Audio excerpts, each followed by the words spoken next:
An American Tragedy 3. This has been the response to Keith McMullin's trial by some of the elected and appointed officials and agencies charged with overseeing justice in the state of Oregon. Governor John Kitzhaber, M.D. After my 5 letters pointing out the lies told during medical testimony to our physician governor, his office finally responded stating my letter would be on file if Keith McMullin applied for clemency. He is not asking for clemency, doctor.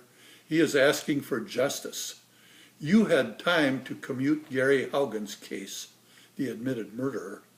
Taking a few minutes to check on an innocent person's case should not overwhelm your time. Attorney General, I have no jurisdiction over the courts. Even if there is perjury and malpractice bordering on criminal misconduct during the trial, you have no responsibility to investigate? Who does? Oregon Medical Board, we have no jurisdiction. Even when medical malpractice is committed by someone claiming to be as qualified as an MD and her testimony has the potential to send a man to his death? You just published a bulletin pointing out the responsibility of a physician supervising medical spas.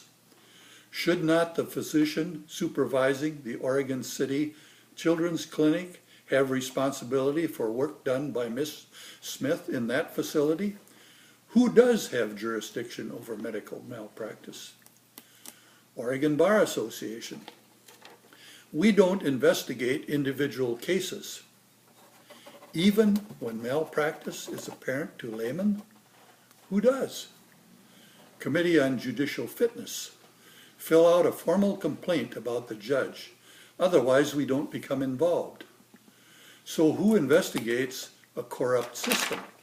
This individual judge is not the only problem. Oregon Court of Appeals. All trials have lies. If the defense does not object, there may be no basis for retrial, even if perjury was committed. Perjury by the state's witnesses and misconduct by the judge and both attorneys is not a basis for appeal? The judge asked the jury to decide the case based only on the testimonies presented and on their common sense. He repeatedly admonished the jury not to check online or talk to anyone about the case. Was he afraid they might ascertain the truth? This placed a huge burden on the court to see that the jury be given the true facts. A responsibility completely failed by this judge and these attorneys. Shouldn't our legal system show some common sense and ethical behavior? Department of Human Services. Renamed, I believe, because it had such a poor reputation as Child Protective Services. This agency continues to have a less than stellar reputation for competent service.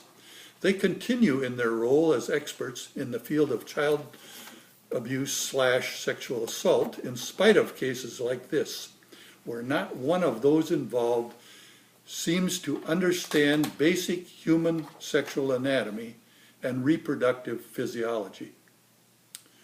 Remember, he had a court-appointed attorney, Heather Karabika, who was on a list of 19 candidates to be appointed a circuit judge by Governor Kitzhaber. Shortly after this trial, she received the appointment and is now a judge.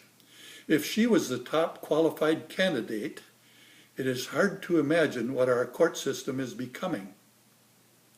Or is it possible she was not the best candidate, and the appointment was based on support for his campaign to continue as governor?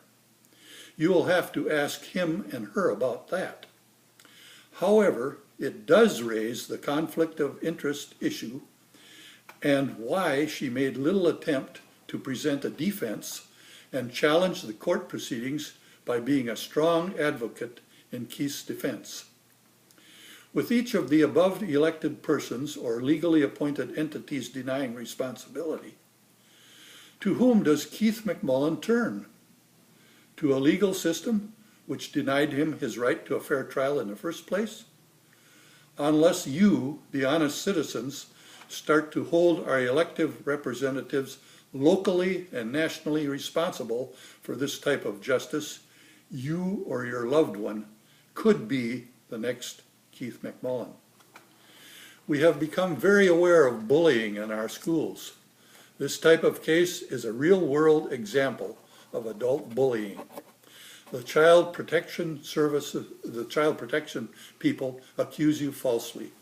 They combine with the legal system to tell lies about you, stamp on any defense you may try to put forward, appoint a lawyer who offers no competent help, and finally, throw you in jail with no legal recourse except to the very legal system which denied you justice in the first place.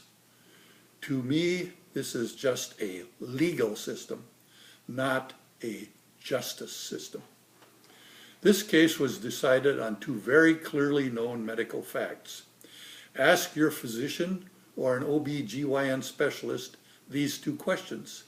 Question 1, would you expect a petite 13-year-old girl who testified she was sexually penetrated by an adult male 2 to 3 times per week for 18 months, that's 100 to 150 times, to still have a normal hymen?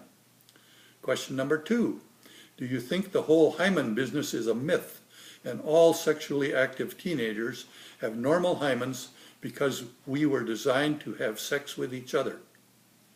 If their answer to either question is yes, get a new physician. Think about your responsibility as a taxpayer also. Every one of the people involved in this case was paid by our tax dollars, either directly or indirectly. Should we continue to pay for such incompetence? This type of case is happening in courtrooms throughout the U.S., costing us millions. At the same time, our schools, roads, bridges, welfare programs, etc. are suffering because of the lack of these wasted tax dollars. Thank you for your kind attention. Please write, call, or email your elected representatives on every level until this type of modern-day witch-hunting justice is no longer the norm in our society. This is Dr. Oler again saying thank you. In YouTube 4, I will discuss a few of the medical studies available to Ms. Karabika and Ms. Smith, as well as the judge and prosecutor involved in this case. They could and should have used these studies to inform themselves before ever entering the courtroom. Or did they know and choose to ignore them? Now on to An American Tragedy 4.